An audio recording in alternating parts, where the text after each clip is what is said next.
YSR Congress party కాపు నేతలంతా అంబటి రాంబాబు కుటుంబ సభ్యులను పరామర్శించేందుకు వెళ్తున్నారు. మాజీ మంత్రిపై అక్రమ కేసులు పెట్టి అరెస్టు చేయడాన్ని తీవ్రంగా ఖండిస్తూ ఉన్నారు. కొద్దిసేపటి క్రితమే మాజీ మంత్రి గుడివాడ అమర్నాథ్తో పాటు మాజీ ప్రభుత్వ ధర్మశ్రీ కూడా బయలుదేరారు. మాట్లాడదాం. సార్, ఏ విధంగా చూడాలి? ప్రభుత్వం అక్రమ కేసులు బనాయిస్తుంది, నిర్బంధించేటువంటి ప్రయత్నం చేస్తూ ఉంది, ఎక్కడ వెనక్కి తగ్గడం లేదు. ఏ విధంగా వారే తిట్టి, వారే కేసులు పెట్టి, వారే ఇంటి మీద పడి, ఇంటి మీద దాడి చేసి, కుటుంబ సభ్యులను భయభ్రాంతం చేసి, అంబటి రాంబాబు గారిని చంపాలని చూసి, కుటుంబ సభ్యులను హతమార్చాలని చూసి, ఇంత పెద్ద ఎత్తున ఒక స్టేట్ స్పాన్సర్డ్ టెర్రరిజం అనేటువంటి దానికి చంద్రబాబు నాయుడు ప్రోత్సహిస్తూ ఉన్నాడు. సో ఎట్టి పరిస్థితుల్లో మన జగన్మోహన్ రెడ్డి గారు వెళ్ళారు, వారికి సంఘీభావం తెలియజేశారు.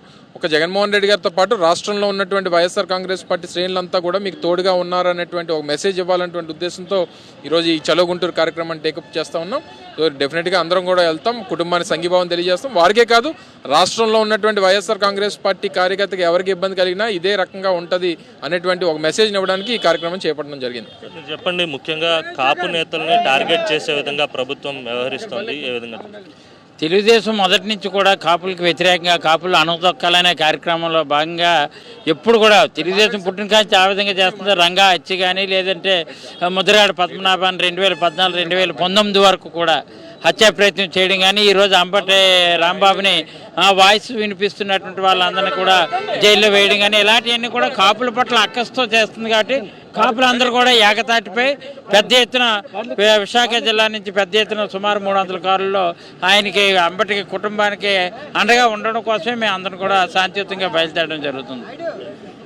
మొత్తం మీద కాపు నేతలను అణగదొక్కాలనే ఉద్దేశంతోనే చంద్రబాబు ఈ విధంగా వ్యవహరిస్తున్నారని, కాపులంతా ఐక్యంగా ఉన్నామని చెప్పి తెలియజేసేందుకే ఈ సంఘీభావ ర్యాలీని నిర్వహిస్తున్నాం. అలాగే కుటుంబ సభ్యులను కూడా పరామర్శించి ఆ కుటుంబానికి ధైర్యం కూడా చెప్పబోతున్నాం అని చెప్పి కాపు నేతలు స్పష్టం చేస్తున్నారు. వీడియో జర్నలిస్ట్ అప్పలరాజుతో కలిసి అనిల్, సాక్షి టీవీ, విశాఖ నుంచి.